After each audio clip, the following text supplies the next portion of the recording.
নমস্কার বন্ধুরা, আজ আমি চলে এসেছি তারকেশ্বর নতুন বাস স্ট্যান্ডে। রথযাত্রা মহোৎসবের সেই সুন্দরাচলকে আপনাদের সামনে ভার্চুয়ালি দর্শন করাতে আমি এখন আস্তে আস্তে ত্রিদেবের কাছে পৌঁছচ্ছি। আপনারা দেখতে পাচ্ছেন সেই মাসির বাড়ি, জগন্নাথের মাসির বাড়ি। আর এদিকে দেখতে পাচ্ছেন প্রভুপাদশীল ইস্কনের রূপকার। আর এখন আমি আস্তে আস্তে পৌঁছে গেলাম প্রভু জগন্নাথ, বলরাম এবং সুভদ্রা মহারানীর কাছে। কি অপূর্ব সুন্দর লাগছে, আপনারা প্রভুদের দর্শন করুন। প্রত্যেক দিনই ভিন্ন ভিন্ন সাজে তারা আমাদের সামনে দেখা দেন। আর এই বছর তারকেশ্বর ইস্কনের রথযাত্রা নবমতম বর্ষে পদার্পণ করেছে। সময়ের সাথে সাথে আরে বরে এই মেলার উৎসব সাড়ম্বরে রূপ নিয়েছে। আর এই মেলা প্রাঙ্গণ দেখতেই পাচ্ছেন, সত্যিই খুব ভালো লাগছে। আর এই দেখতে পাচ্ছেন মেলা প্রাঙ্গণে রথের মেলা। এখানে হয়তো প্রশ্ন হতেই পারে, এতগুলো বাস কেন? যেহেতু এটা নতুন বাস স্ট্যান্ড আর সর্বোপরি শ্রাবণী মেলা চলছে। আর এই দেখুন সেই রথ। আপনারা তো প্রভু আসার আগমনের ভিডিও সকলেই দেখে ফেলেছেন।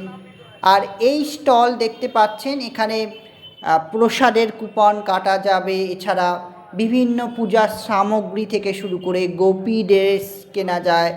এছাড়া তো রয়েছেই পেটাই পরোটা, আলুর দম, চাউমিন, মুখরোচক কিছু লোভনীয় খাদ্য, সেগুলোই সম্পূর্ণ নিরামিষ, কিন্তু এগুলো বিক্রি হচ্ছে।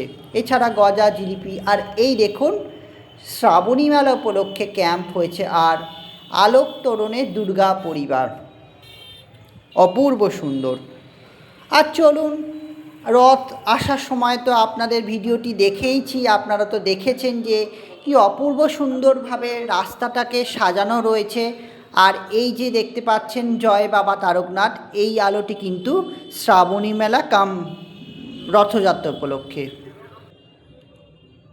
আর এখন দেখতে পাচ্ছেন জগন্নাথ দেবের শয়ন আরতি। এই শয়ন আরতি সত্যিই দেখার মতো। প্রভু ঘুমোতে যাওয়ার আগে শয়ন আরতি পুরীতেও এইভাবে তাকে নিবেদন করা হয়, এবং এই শয়ন আরতি প্রভুর খুব প্রিয়। তো এখন আপনারা প্রভুর 56 ভোগ সহকারে দ্বিপ্রহরিক আরতি দর্শন করুন।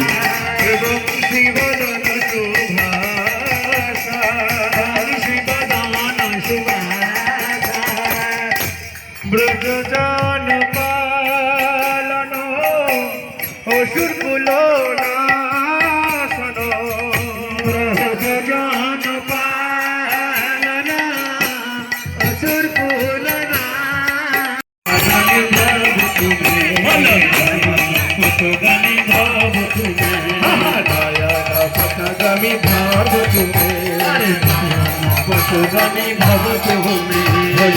আর এখন আপনারা দেখতে পাচ্ছেন গীত গোবিন্দ নৃত্য। শয়ন আরতির পর গীত গোবিন্দ নৃত্য অনুষ্ঠিত হয়। প্রভুর সামনে দেবদাসী এইভাবেই নৃত্য পরিবেশন করে থাকেন।